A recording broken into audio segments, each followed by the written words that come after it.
Bonjour à tous, c'est Philou, j'espère que vous allez bien.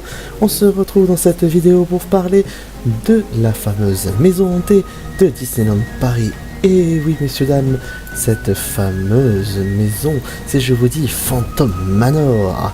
Et oui, comme vous le savez peut-être tous ou pas, cette attraction est actuellement en rénovation et vous allez y trouver plein de petits changements, mais beaucoup de choses restent très secrets et je vais vous en dévoiler quelques-unes qui sont visibles, d'autres on ne peut pas le savoir, ce ne sont peut-être que des rumeurs, mais nous allons en parler dans cette vidéo. Parlons tout d'abord du visible. Pour ceux qui sont allés à Disneyland Paris, vous aurez remarqué que le sol a changé. À l'époque, il y avait des pavés, maintenant ce sont du béton. Et oui, tout ceci pour être personnalisé avec des traces de fer à cheval et de chariots qui ont été mis juste devant l'attraction. Ensuite, vous trouvez aussi un trou énorme qui se trouve juste devant le jardin. On ne sait pas pourquoi, ce n'est pas la météorite de Fortnite qui atterrit près de Phantom Manor. non. Mais pour quelle raison, ça je ne sais pas. Ceci reste un mystère. On le saura peut-être plus tard. Et bien sûr, ce que j'ai appris aussi, c'est qu'un parking à poussettes devrait arriver au niveau de cette attraction, parce que c'est vrai que c'était vraiment pas pratique quand vous avez des enfants de pouvoir poser les poussettes, c'était toujours un petit peu le bordel et les cast members étaient obligés de faire un petit peu le rangement. Mais là, il y aura sûrement un parking qui permet de pouvoir justement mettre les poussettes en toute sécurité et bien sûr bien rangées. Voilà les petites news que j'avais sur l'attraction Phantom Manor. Dès que j'en ai d'autres, je vous en ferai part dans une vidéo, mais je vais vous donner mon avis. C'est vrai que toucher une attraction comme Phantom Manor, pour moi, c'est vachement risqué. Comme les plus passionnés, je pense, d'entre nous, cette attraction, c'est vrai qu'elle est mythique. Et la toucher, ça me... comment dire ça?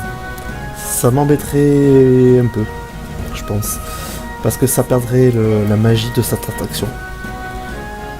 C'est vrai que connaissant Disney surtout et l'évolution qu'il y a dans les autres parcs, que ce soit aux États-Unis, en Chine, etc., c'est vrai qu'on peut s'attendre à un truc énorme ou à rien.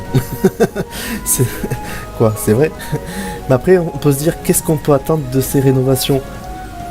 Je pense un coup de jeune au niveau des effets spéciaux, ça c'est même sûr, parce que c'est vrai qu'il y en a certains qui buggaient par endroits, comme dans la scène du banquet où ça bug, je trouve souvent. À chaque fois que je suis allé, c'est vrai que c'est là où ça buguait le plus. Mais c'est vrai que Disneyland Paris veut surtout que cette attraction soit familiale.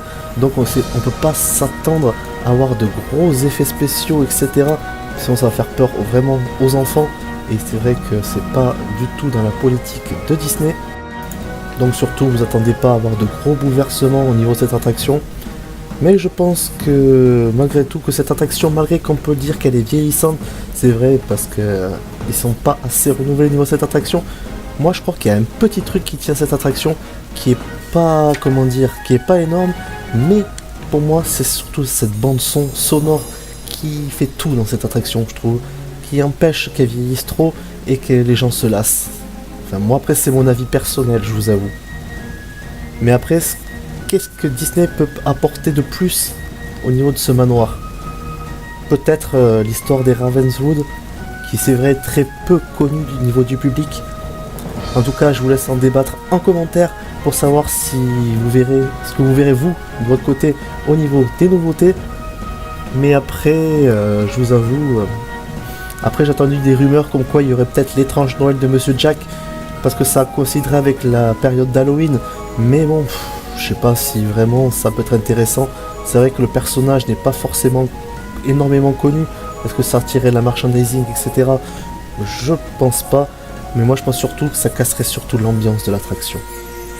Voilà, en tout cas j'espère que je vous ai donné mon avis personnel, et dès que j'aurai des news, je vous en ferai part, ne vous inquiétez pas. En tout cas, merci à tous ceux qui ont regardé cette vidéo. N'hésitez pas à surtout me mettre votre avis en commentaire et à me mettre un petit like, ça me fera plaisir. Et quant à moi, je vous donne rendez-vous dans une prochaine vidéo. Allez!